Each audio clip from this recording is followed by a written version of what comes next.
नमस्कार, स्वागत आपका हरियाणा न्यूज 24 पर। मैं हूं प्रिंस लांबा। 2024 चुनावी वर्ष का आगाज होते ही बीजेपी ने हरियाणा के अंदर बड़े स्तर पर, बड़े पैमाने पर बदलाव कर दिया है। नए प्रदेश अध्यक्ष नायब सिंह सैनी चुने जाने के बाद पहली बार उन्होंने संगठन के अंदर फेरबदल किया और फेरबदल भी बड़े स्तर पर, यानी कि पूरे संगठन में ही बदलाव किया गया है। कई चेहरों को हटाया गया है, कई चेहरों को संगठन में जगह मिली है, तो कई चेहरे, कई नाम, कई नेता ऐसे हैं जिन पर पार्टी ने, जिन पर हाईकमान ने दोबारा भरोसा जताया है और उन्हें पदों पर बरकरार रखा है। लेकिन विशेष बात इस संगठन के फेरबदल में यह देखने को मिली है कि बीजेपी ने दिग्गजों को किनारे लगाने का काम किया है। कई बड़े नेताओं का पत्ता बीजेपी ने काट दिया है संगठन से भी, और संगठन में अपने लेवल पर, यानी कि मुख्यमंत्री मनोहर लाल खट्टर और प्रदेश अध्यक्ष नायब सिंह सैनी की अगुवाई में जो संगठन दोबारा 2024 के आगाज के साथ तैयार हुआ है, उसमें जिन्हें जगह मिली है, जिन नेताओं को, जिन चेहरों को, उससे यह साफ अंदाजा लगाया जा सकता है कि बीजेपी ने क्षेत्रीय स्तर पर भी क्षेत्रीय समीकरणों को भांपते हुए ऐसे चेहरों को संगठन में जगह दी है जिससे जो क्षेत्र अपने आप को बताते हैं, जो नेता, उनको काटने का काम किया जा सके। अब विस्तार से चर्चा करेंगे, क्योंकि संगठन में फेरबदल के साथ ही बीजेपी ने ओम प्रकाश धनखड़ के द्वारा तैयार की गई टीम को भी जहां किनारे लगाने का काम किया है, तो साथ ही अहिरवाल के अंदर राव इंद्रजीत सिंह की काट के लिए भी संगठन में कई लोगों को जगह दी गई है। संगठन में फेरबदल के दौरान कहीं ना कहीं राव इंद्रजीत सिंह के विरोधी खेमे, यानी कि सुधा यादव, जो अहिरवाल की बड़ी नेत्री हैं, उनकी काफी चली है। उनके जो नाम आगे प्रस्तावित हुए, उन पर मोहर लगाने का काम पार्टी ने, पार्टी हाईकमान ने किया है, जिससे यह साफ अंदाजा लगाया जा सकता है कि मुख्यमंत्री मनोहर लाल खट्टर और प्रदेश अध्यक्ष नायब सिंह सैनी ने राव इंद्रजीत सिंह को भी किनारे करने का, काटने का काम कर दिया है। आगाज 2024 के लिए नए साल के साथ ही कर दिया है। अब हम नामों पर विस्तार से चर्चा तो करेंगे ही, साथ ही जो समीकरण बन रहे हैं, किन समीकरणों के आधार पर बीजेपी ने संगठन के अंदर फेरबदल किया है, संगठन में बदलाव किया है, किन समीकरणों के आधार पर नेताओं को संगठन में जगह मिली है, और कुछ ऐसे नाम जो बड़े चर्चा में थे, जिन पर संगठन में पद मिलने का ठप्पा पहले ही लग चुका था, बिल्कुल तय माना जा रहा था, उनको भी कहीं ना कहीं संगठन से बाहर रखा गया है। तमाम चीजों पर विस्तार से चर्चा करेंगे। सबसे पहले अगर बात करें तो संगठन के अंदर रोहतक को बड़ा विशेष महत्व दिया गया है, क्योंकि रोहतक हुड्डा का गढ़, यानी कि भूपेंद्र सिंह हुड्डा पूर्व मुख्यमंत्री का गढ़, जो कांग्रेस के नेता हैं, उनका गढ़ माना जाता है। और कहीं ना कहीं हुड्डा के गढ़ को तोड़ने के लिए, हुड्डा के गढ़ को भेदने के लिए बीजेपी ने अपने हरियाणा के संगठन में बदलाव के साथ ही रोहतक को बड़ा विशेष महत्व दिया है। यानी कि संगठन की हर इकाई के अंदर रोहतक से एक चेहरे को, एक नाम को लिया गया है। हर नाम बताएंगे रोहतक से किन किन नामों को, कौन कौन सी संगठन की इकाई के अंदर जगह मिली है। तो वहीं अगर बात करें तो कई ऐसे मंत्री रह चुके पूर्व के अंदर, कई ऐसे बड़े नेता जो अपने आप को बताते हैं बीजेपी का, उनको किनारे कर दिया। यानी कि पिछली बार प्रदेश उपाध्यक्ष के रूप में मनीष ग्रोवर को रखा गया था, कविता जैन को रखा गया था। प्रदेश उपाध्यक्ष के रूप में सांसद सुनीता दोगल, जो हालिया सांसद हैं सिरसा सीट पर, तो वहीं महिपाल ढांडा, जो हालिया विधायक हैं, इन तमाम नामों को संगठन से बाहर कर दिया गया है।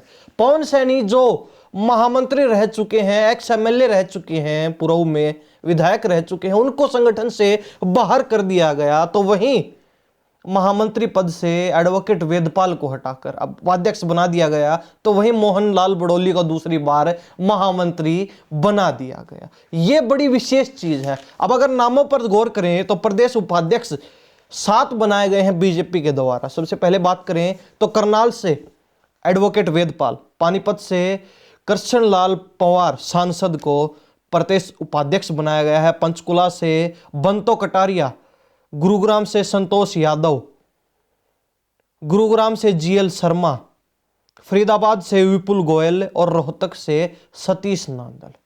ये प्रदेश उपाध्यक्ष बनाए गए हैं। अब अगर प्रदेश उपाध्यक्ष के चेहरों पर गौर की जाए तो इसमें जीएल शर्मा जो गुरुग्राम से है, संतोष यादव जो अटेली विधानसभा क्षेत्र से आती है, विधायक रह चुके हैं, 2014 के अंदर विधानसभा डिप्टी स्पीकर भी रह चुके हैं, ये दोनों चेहरे दूसरी बार उपाध्यक्ष चुने गए हैं। तो वहीं विपुल गोयल, यानी कि विपुल गोयल को भी यहां जगह मिली है, जो पूर्व में मंत्री रह चुके हैं हरियाणा सरकार में, बीजेपी सरकार में, उनको भी प्रदेश उपाध्यक्ष बनाया गया है। बीजेपी संगठन में जगह मिली। प्रदेश महामंत्री के तौर पर 4 चेहरों पर मोहर लगाई गई है, यानी कि नायब सिंह सैनी की जो सेना तैयार हुई उसमें 4 प्रदेश महामंत्री बनाए गए हैं। पिछली बार 3 थे, उससे पहले भी 3 थे, लेकिन अब की बार 4 प्रदेश महामंत्री चुने गए हैं। सबसे पहले दूसरी बार मोहनलाल बड़ोली जो राय विधानसभा सोनीपत जिले से विधायक हैं,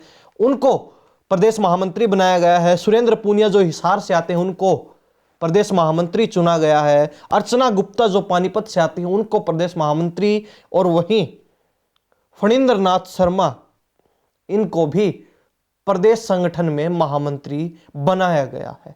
अब यह विशेष बात जो हमने बताया, रोहतक को बड़ी विशेष जगह मिली है।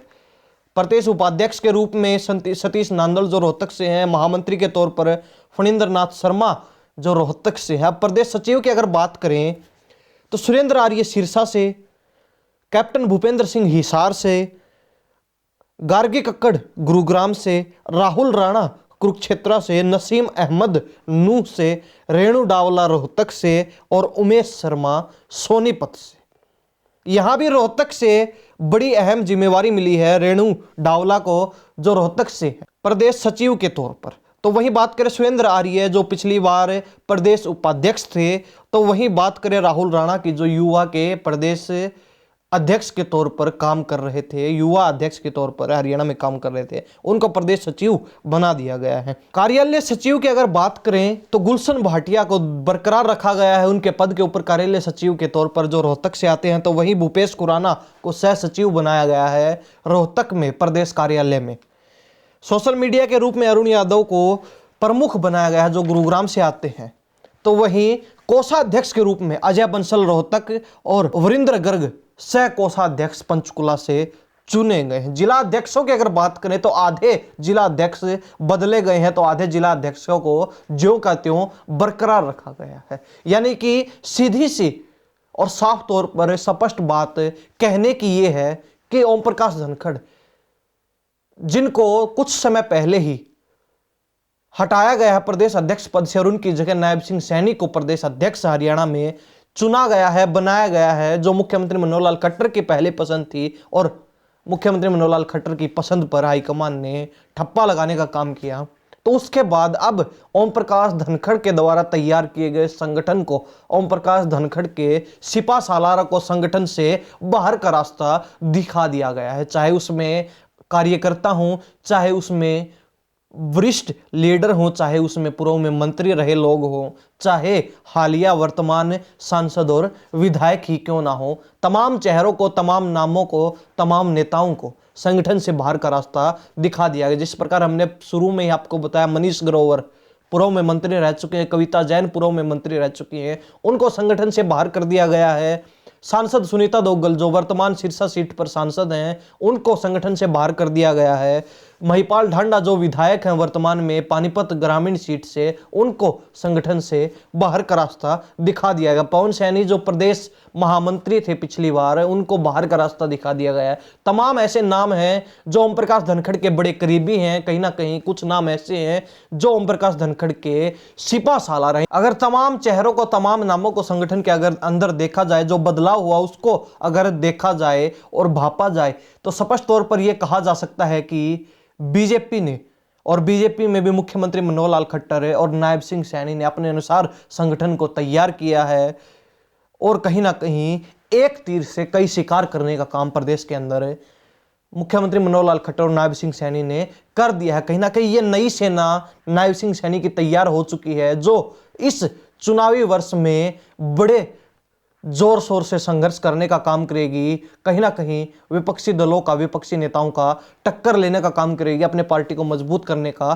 काम करेगी। क्योंकि कई बार ये शिकायत हाईकमान को पहुंचाई गई कि ओम प्रकाश धनखड़ के द्वारा तैयार किया गया जो संगठन था, उसमें जो लोग हैं, जो पदाधिकारी है संगठन के अंदर, वो या तो नायब सिंह सैनी को अपने प्रदेश अध्यक्ष के रूप में स्वीकार नहीं कर रहे हैं, या फिर जिस प्रकार पार्टी चाहती है, जो उम्मीदें पार्टी उनसे रख रही है, वो उन उम्मीदों पर खरा उतरने का काम नहीं कर रहे। इसलिए संगठन में बदलाव बड़ा आवश्यक है, जिसके तहत ये कदम उठाया गया है। और फिलहाल के बदलाव के अंदर 80% नॉन जाट को संगठन में जगह दी गई है। अब बात करें प्रमुख नामों पर, तो एक नेता, एक चेहरा ऐसा जिन्होंने सीएम कार्यालय को छोड़ दिया संगठन में जगह बनाने के लिए, जो चाहते थे संगठन से उनकी राजनीतिक पारी की शुरुआत, उसके बाद वो विधानसभा में चुनाव के लिए उतरे चुनावी समय के दौरान, लेकिन कहीं ना कहीं उस नाम को भी किनारे कर दिया गया। यानी कि हम बात कर रहे हैं मुख्यमंत्री के ओएसडी रह चुके जवाहर यादव की, जिन्होंने मुख्यमंत्री कार्यालय छोड़ा, मुख्यमंत्री के ओएसडी पद से रिजाइन किया। तो कहीं ना कहीं रिजाइन के बाद लगातार ये चर्चाएं चल रही थी कि उनके संगठन में जगह बिल्कुल पक्की है, निश्चित है, और वो बिल्कुल निश्चिंत हैं इस चीज को लेकर कि ज्यों ही संगठन में बदलाव होगा त्यों ही उन्हें संगठन के अंदर जगह मिल जाएगी, पद मिल जाएगा। लेकिन कहीं ना कहीं उनको संगठन के अंदर नहीं रखा गया है। मुख्यमंत्री मनोहर लाल खट्टर और नायब सिंह सैनी ने अपने अनुसार बदलाव किया है, तो कहीं ना कहीं एक मजबूत सेना खड़ी करने का काम किया है। अब बात करें अगर अहिरवाल क्षेत्र की, तो अहिरवाल क्षेत्र से सुधा यादव की संगठन में फेरबदल में बड़ी अच्छी चली है। तो कहीं ना कहीं उन्होंने जिन नामों को आगे रखा, प्रस्तावित किया, उन नामों पर मोहर लगने का काम हुआ है, जिससे साफ तौर पर यह इशारा कर दिया गया है कि बीजेपी अब हर हाल में, हर सूरत में राव इंद्रजीत सिंह की जो पावर है उसको कम करने का काम कर रही है, उसको कम करना चाहती है। राव इंद्रजीत सिंह को पूरे अहिरवाल से घटाकर एक क्षेत्र तक सीमित करना चाहती है, एक क्षेत्र तक बांध कर रखना चाहती है, बाध्य करना चाहती है। क्योंकि जिस प्रकार गुरुग्राम जिले के जिला अध्यक्ष की बात करें, फरीदाबाद से जिला अध्यक्ष की बात करें, तो तमाम ऐसे नाम, ऐसे चेहरे हैं जिनको डॉक्टर सुधा यादव की तरफ से प्रस्तावित किया गया और उन पर कहीं ना कहीं मोहर लगने का काम हुआ।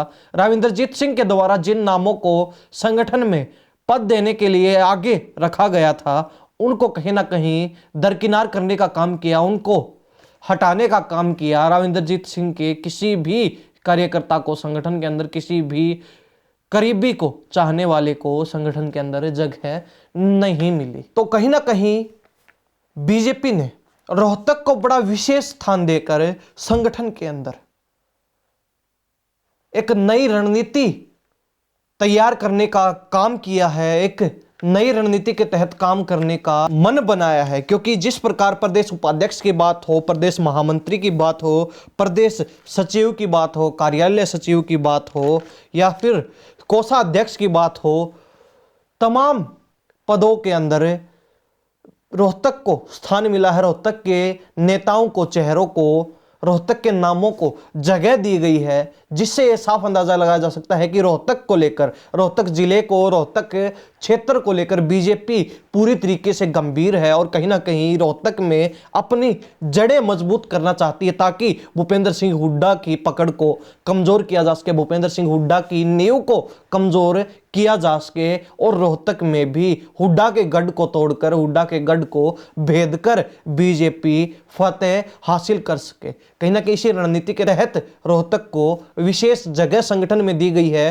तो इसके अलावा अगर बात करें तो नॉन जाट को 80% जगह संगठन में दी गई है, जिससे यह साफ अंदाजा लगाया जा सकता है कि बीजेपी अब हर सूरत में नॉन जाट वोटर्स को अपने साथ जोड़ना चाहती है। जिस प्रकार ओम प्रकाश धनखड़ को प्रदेश अध्यक्ष पद से हटाकर नायब सैनी को प्रदेश अध्यक्ष बनाया गया। उसके बाद से ये लगातार बातें चल रही, कयास लगाए जा रहे हैं कि सैनी को प्रदेश अध्यक्ष इसीलिए बनाया गया ताकि पिछड़ा वर्ग के वोट बैंक को बीजेपी अपने साथ जोड़ सके, वोटर्स को अपनी तरफ आकर्षित कर सके, लुभा सके। और कहीं ना कहीं लगातार इसी प्रकार के कदम बीजेपी के द्वारा उसके बाद से निरंतर उठाए जा रहे हैं, जिससे ये साफ अंदाजा लगाया जा रहा है प्रदेश के लोगों के द्वारा, राजनीतिज्ञ लोगों के द्वारा, कि बीजेपी अब नॉन जाट वोटर्स पर दांव खेलना चाहती है। कहीं ना कहीं तीसरी बार अगर सरकार बनाना चाहती है बीजेपी, तो साफ तौर पर उन्होंने ये इशारा कर दिया है कि नॉन जाट वोटर्स को बड़ी संख्या में, बड़ी मजबूती के साथ अपने साथ जोड़ना होगा, तभी हरियाणा प्रदेश में तीसरी बार मनोहर सरकार संभव है। इसी रणनीति के दम पर, इसी समीकरणों के दम पर लोकसभा के अंदर भी और विधानसभा के अंदर भी फतेह हासिल की जा सकती है। तो ये संगठन का विस्तार बीजेपी का आपके सामने है, विस्तार से चर्चा हमने की, किस प्रकार जो है पुराने धुरंधर नेताओं को, बड़े चेहरों को, बड़े नामों को किनारे करने का काम किया, संगठन से बाहर का रास्ता दिखा दिया गया, उनका पत्ता मुख्यमंत्री मनोहर लाल खट्टर और नायब सिंह सैनी ने काट दिया। तो वहीं कुछ जो छत्रप हैं, यानी कि क्षेत्रीय ऐसे नेता जो अपना क्षेत्रों में अपना पकड़ रखते हैं, अपना दबदबा रखते हैं, समय समय पर बीजेपी को आंख दिखाने का काम करते हैं, उनकी पावरों को कम करने के लिए, उनकी शक्तियों को कम करने के लिए, उनके क्षेत्र को सीमित करने के लिए भी बीजेपी ने संगठन में ऐसे चेहरों को, ऐसे नामों को जगह देकर, यानी कि उनके एंटी खेमों को अच्छी जगह देकर संगठन के अंदर उनको कम करने का, उनको जो है कमजोर करने का काम किया है। चाहे वो बात हो ओम प्रकाश धनखड़ की, चाहे वो बात हो राव इंद्रजीत सिंह की। इस बारे में आप क्या सोचते हैं? जो संगठन में फेरबदल हुआ है, जो संगठन में नए चेहरों को जगह मिली है और पुराने बड़े चेहरों को, वरिष्ठ नेताओं को संगठन से बाहर का रास्ता दिखा दिया गया, तमाम चीजों को लेकर आप क्या सोचते हैं? कमेंट में अपनी राय जरूर दे दीजिए। इन सब बातों के साथ मैं प्रिंस लांबा, हरियाणा न्यूज़ 24। नमस्कार, जय हिंद।